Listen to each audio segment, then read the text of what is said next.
এরপর দেখুন ডিবিটি ক্রেডিটের জন্য আধার লিঙ্কযুক্ত ব্যাঙ্ক অ্যাকাউন্ট প্রদান, অর্থাৎ এখানে 10 নম্বরে কিন্তু ব্যাঙ্ক অ্যাকাউন্ট ডিটেলস দিতে হবে। এখানে বলেছে পরিবারের প্রধান এবং পরিবারের সকল প্রাপ্তবয়স্ক সদস্যদের ব্যাঙ্ক অ্যাকাউন্ট নগদ অর্থ স্থানান্তরের জন্য। মাই গড, এখানে হচ্ছে প্রত্যেকের ব্যাঙ্কের ডিটেলস দিতে হবে, অ্যাকাউন্ট নম্বর দিতে হবে এবং আইএফএসসি কোড দিতে হবে। তো এরপরে রয়েছে এপিক অর্থাৎ ভোটার কার্ডের সমস্ত কিছু দিতে হবে, বিধানসভার ক্ষেত্রের নাম, অংশ নাম্বার, এবং এরপরে দেওয়া হয়েছে যেখানে ক্যাটাগরি অর্থাৎ এসসি এসটি ওবিসি যা কিছু সেটা দিতে হবে, প্রযোজ্য শংসাপত্র আর মানে ইডাব্লিউএস অথবা যা কিছু। এরপর রয়েছে রেশন কার্ড, খাদ্য ভর্তুকি।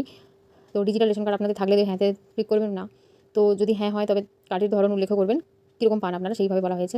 এরপর আপনাদের যা যাবতীয় ডিটেলস রয়েছে, অর্থাৎ বাড়িতে কতগুলো পাকা ঘর রয়েছে, জমির মালিকানা, সকল সদস্যদের মোট জমির পরিমাণ, এই সমস্ত কিছু দিতে হবে।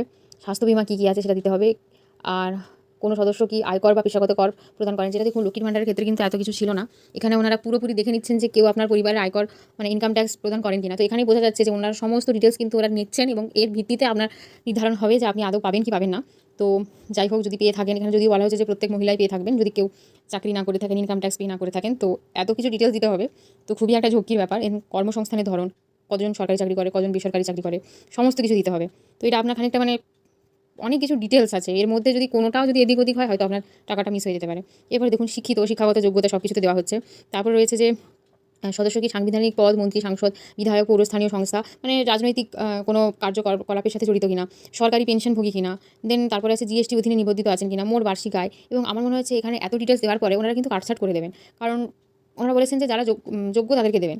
তো জিনিসটা সেটা নয়, জিনিসটা হচ্ছে যে সবার যাদের যা ইনকাম রয়েছে সেটা ম্যাটার করে না যদি আপনি নিজে কিছু না করেন। তো এত কিছু হচ্ছে, তো এই প্রসেসটা কত টাকা কিছু মানে কমপ্লিট হবে সেটাও একটা ব্যাপার। এবং আরেকটা প্রশ্ন হচ্ছে নিজেদের যাবতীয় যা ডিটেলস আপনি একটা কাগজে দিয়ে দিচ্ছেন, এরপরে সমস্ত ডিটেলসের কী হবে আমরাও জানি না, আপনারাও জানেন না, তো ওনারা বুঝবেন।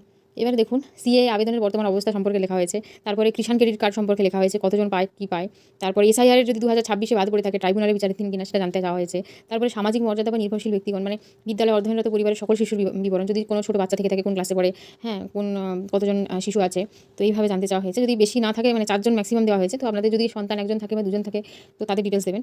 এরপর রয়েছে টিকাকরণের বর্তমান অবস্থা, এইসব জানতে চাওয়া হয়েছে। তো এত কিছু তো জানতে চাওয়ার কোনো প্রয়োজনই আছে বলে আমি জানি না, আপনারা কমেন্টে জানান। এখানে হচ্ছে দেখুন সরকারি প্রকল্পের আওতায় কোনো রকম সুবিধা পান কিনা, হ্যাঁ অনেক প্রকল্পগুলোর অনেক রকম নাম দেওয়া আছে, মানে পরিবারের অন্যান্য কেউ যদি ধরুন আপনাদের কেউ আছে, কেউ লক্ষ্মী ভাণ্ডার পায়, কেউ যুবসাথী, কেউ কন্যাশ্রী, কেউ স্বামী বিবেকানন্দ স্কলারশিপ, কেউ কৃষক বন্ধু, মানে আগের যে নামগুলো আছে সেই হিসাবে বলছে, এখন তো নাম চেঞ্জ হয়ে গেছে।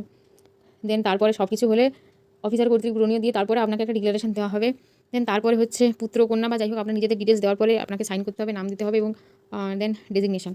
তো এই ছিল অন্নপূর্ণা ভাণ্ডারের 12টা পেজ। সেম আপনারা ইংলিশ মিডিয়ামেও পেয়ে যেতে পারেন। তো এই দুটো পিডিএফের লিঙ্ক আমি পাঠাচ্ছি, মানে ডিসক্রিপশনে দিয়ে দিচ্ছি, আপনারা চাইলে ডাউনলোড করে নিতে পারেন। এবং কোনো রকম কোনো মতামত বা জিজ্ঞাসা থাকলে অবশ্যই কমেন্টে জানান।